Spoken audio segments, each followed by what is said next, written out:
Il y a des choses qui n'appartiennent à personne, ou qui peut-être appartiennent à tout le monde. Et on peut penser que la nature appartient à tout le monde, même si elle est de plus en plus appropriée, et en particulier un certain type de nature qui est le désert. Le désert, cette étendue où tout est possible. C'est ainsi que s'appelle notre paracha Bamidbar, qui est la première paracha du livre des Nombres, livre dont le nom lui-même est Bamidbar en hébreu.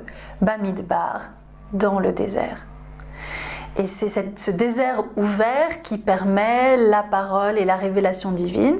C'est ce que dit le premier verset, Vaïdaber Adonai El Moshe, Bemidbar Sinaï, et l'Éternel s'adressa à Moïse dans le désert du Sinaï. Il faut cette ouverture pour cette parole, et le mot Midbar lui-même peut être décomposé en mi-davar, quelque chose qui vient de la parole et quelque chose qui permet la parole. Et encore une fois, la parole qui définit les mots reste très ouverte, puisqu'en hébreu on a les consonnes, on n'a pas les voyelles, ce qui permet une ouverture de sens. Et midbar s'écrit de la même façon que mi-davar. Le désert s'écrit de la même façon que ce qui vient de la parole. Pourquoi la Torah a-t-elle été donnée dans le désert? Et le Midrash Rabbah, le commentaire sur le livre de Bamidbar, commentaire du Midrash, nous dit que la Torah n'a pas été donnée seulement dans le désert, mais par le désert. C'est le mot beit qui permet de cette double interprétation, dans et par. La Torah a été donnée grâce au désert. Et le Midrash Rabbah, donc, dans le 7e chapitre, nous dit que la Torah a été donnée par trois choses: par le feu, par l'eau et par le désert. Chaque fois, il y a des sources, évidemment, des sources de la Bible qui viennent poser ces trois éléments. Et pour le désert, c'est évidemment notre paracha qui donne ça. Pourquoi par ces trois choses? Le Midrash nous dit parce que ces trois choses appartiennent à tout le monde. Les Kol Baé Olam, toutes les personnes qui viennent au monde ont libre accès à ces trois choses, au feu, à l'eau et au désert. Et c'est pour ça qu'il faut que la Torah soit donnée à travers ces trois choses, pour que tout le monde puisse y avoir accès d'une façon très ouverte, très généreuse, très universelle. Et le Midrash utilise même l'expression d'Ivrei Torah Chinam Hem. Les paroles de la Torah, elles sont gratuites, elles appartiennent à tous. Que chacun qui a soif, qu'il vienne et qu'il boive, c'est ce que dit le prophète Isaïe. Le Midrash continue et nous dit également que pour pouvoir avoir accès au savoir et accès à la Torah, donc à la Chorma et à la Torah, il faut se faire soi-même comme un désert ouvert.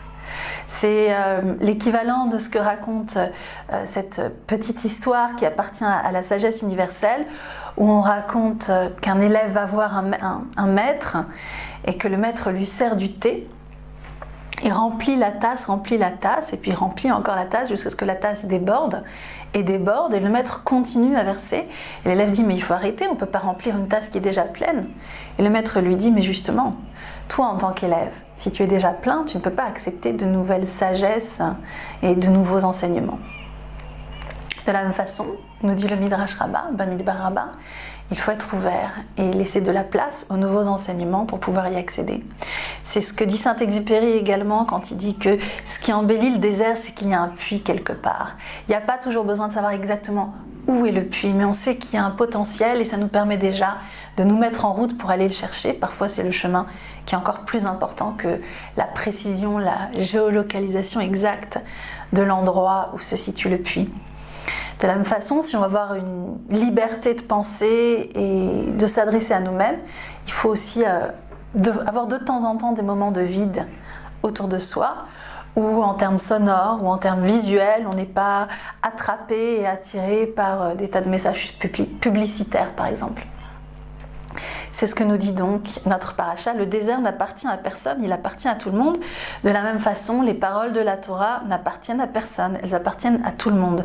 Comme on le disait l'année dernière dans notre commentaire, nous avons un nom et le nom nous définit, mais le nom peut changer et reste ouvert et permet une évolution et il nous appartient.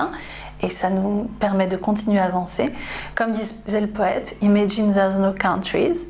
Imagine qu'il n'y ait pas de pays.